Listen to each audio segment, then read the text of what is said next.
देश के विभिन्न गंतव्यों के साथ जुड़ते हुए दिखाई दे रहे हैं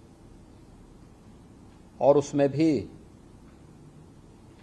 दो महत्वपूर्ण शहरों का आपस में जुड़ाव,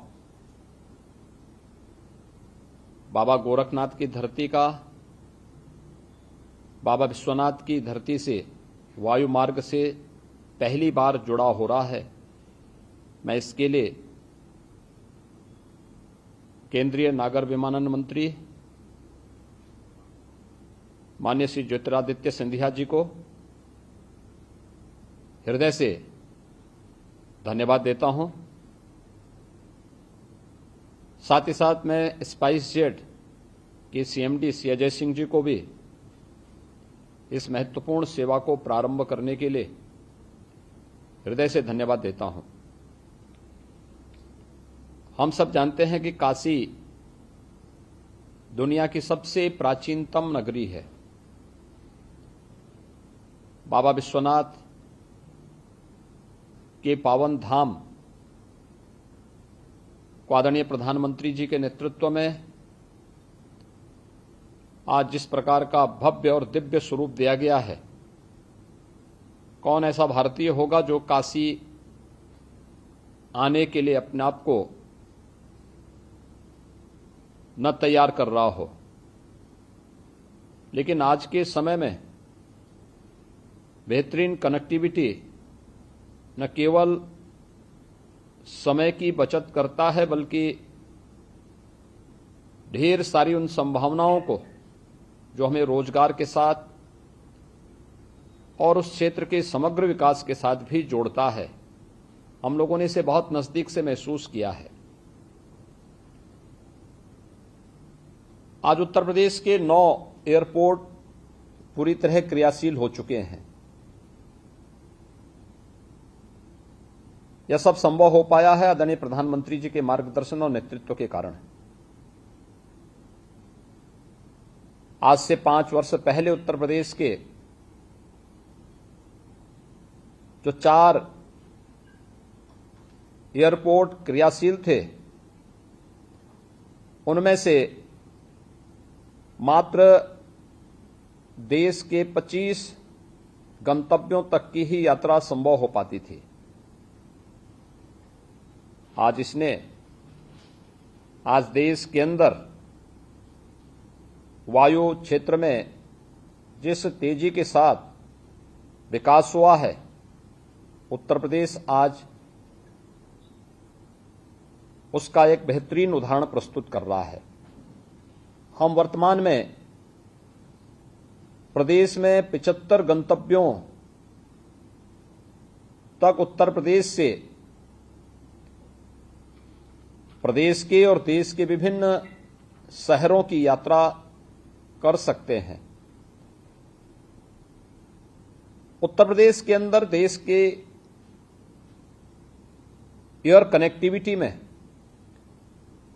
काफी परिवर्तन विगत 5 वर्षों के दौरान हुआ है और सही मायने तो उत्तर प्रदेश आदरणीय प्रधानमंत्री जी के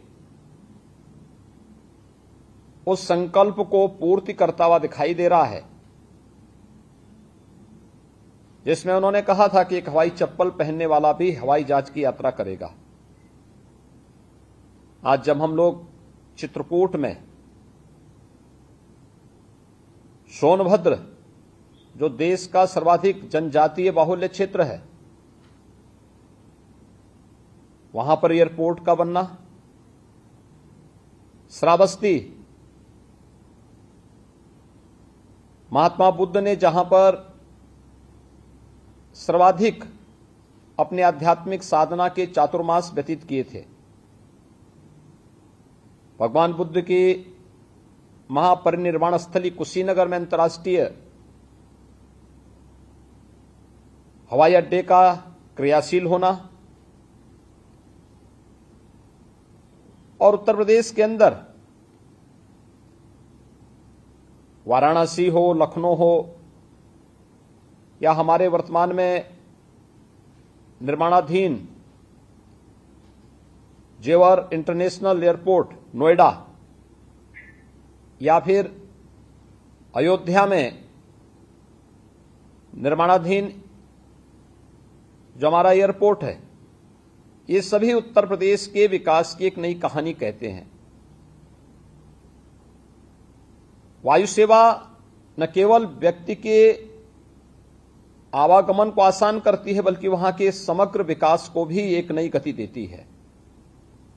उत्तर प्रदेश के अंदर पिछले 5 वर्ष के अंदर विकास की जो एक नई दौड़ प्रारंभ हुई है, इसमें यहां पर विकसित हुए एयरपोर्ट्स और भारत सरकार के सहयोग के कारण ही ये सब संभव हो पाया है। रोजगार की अनेक संभावनाएं विकसित हुई हैं, पर्यटन के अवसर विकसित हुए हैं, और मैं विश्वास के साथ कह सकता हूं कि आज उत्तर प्रदेश से प्रदेश के अंदर और देश के अंदर 6 गंतव्यों तक की ये वायु यात्रा, वायु सेवा का प्रारंभ होना इस विकास की कहानी को एक नई ऊंचाइयां प्रदान करने में सहायक होगा। बाबा विश्वनाथ का धाम आज बाबा गोरखनाथ के धाम से वायु मार्ग से जुड़ रहा है, और साथ ही साथ ये मेरे लिए अत्यंत प्रसन्नता का विषय है कि गोरखपुर से कानपुर, वाराणसी से मुंबई, कानपुर से पटना,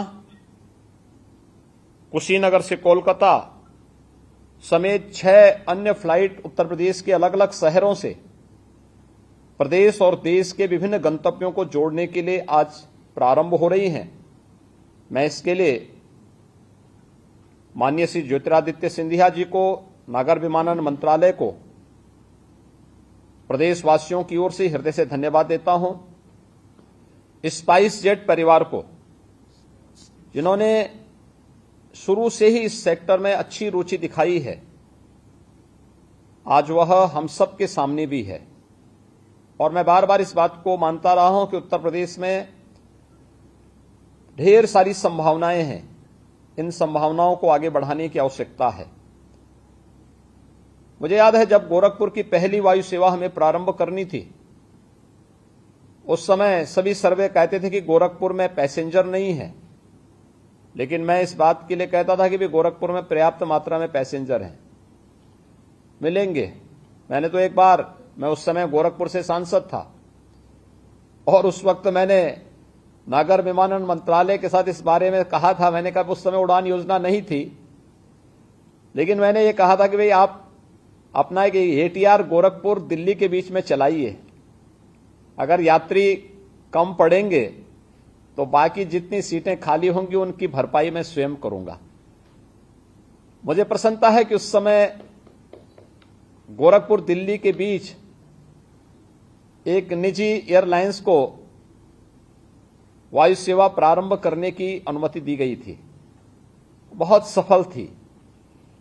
और आज गोरखपुर देश के अंदर जो ये सेवा आज प्रारंभ होने जा रही है, मुझे लगता है ये 12वीं वायु सेवा है जो गोरखपुर को वाराणसी से जोड़ रही है। ऐसे ही अन्य शहरों को भी जोड़ने के लिए जो कार्रवाई प्रारंभ हुई है, अभिनंदनीय है।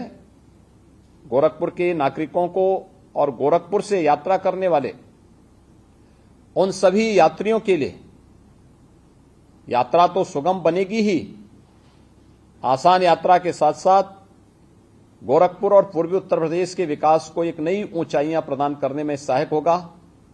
मैं एक बार फिर से आदरणीय प्रधानमंत्री जी के मार्गदर्शन में, उनके नेतृत्व में नागर विमानन मंत्रालय, भारत सरकार देश के अंदर एयर कनेक्टिविटी को जितना बेहतरीन और आसान बनाने का कार्य कर रहा है, यह भारत को दुनिया की सबसे बड़ी अर्थव्यवस्था बनाने में एक निर्णायक भूमिका का निर्वहन करेगा।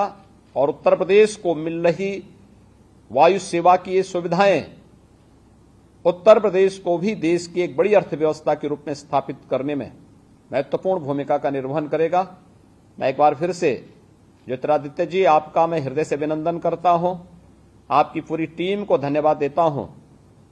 साथ ही साथ मैं सीएमडी स्पाइस जेट से अजय सिंह जी को और उनकी पूरी टीम को भी हृदय से अभिनंदन और धन्यवाद देते हुए विश्वास व्यक्त करता हूं कि उत्तर प्रदेश की अन्य शहर भी हमारे बहुत शीघ्र वायु सेवा के साथ जुड़ करके विकास की एक नई कहानी को आदरणीय प्रधानमंत्री जी की मंशा के अनुरूप, उनके विजन के अनुरूप आगे बढ़ाने में निर्णायक साबित होंगे। आज गोरखपुर में जो यात्री इस यात्रा का आनंद ले रहे हैं, उन सब की एक शुभ यात्रा के लिए मैं अपनी शुभकामनाएं देता हूं। उत्तर प्रदेश के विभिन्न शहर आज उत्तर प्रदेश से और देश के विभिन्न शहरों से जुड़ रहे हैं।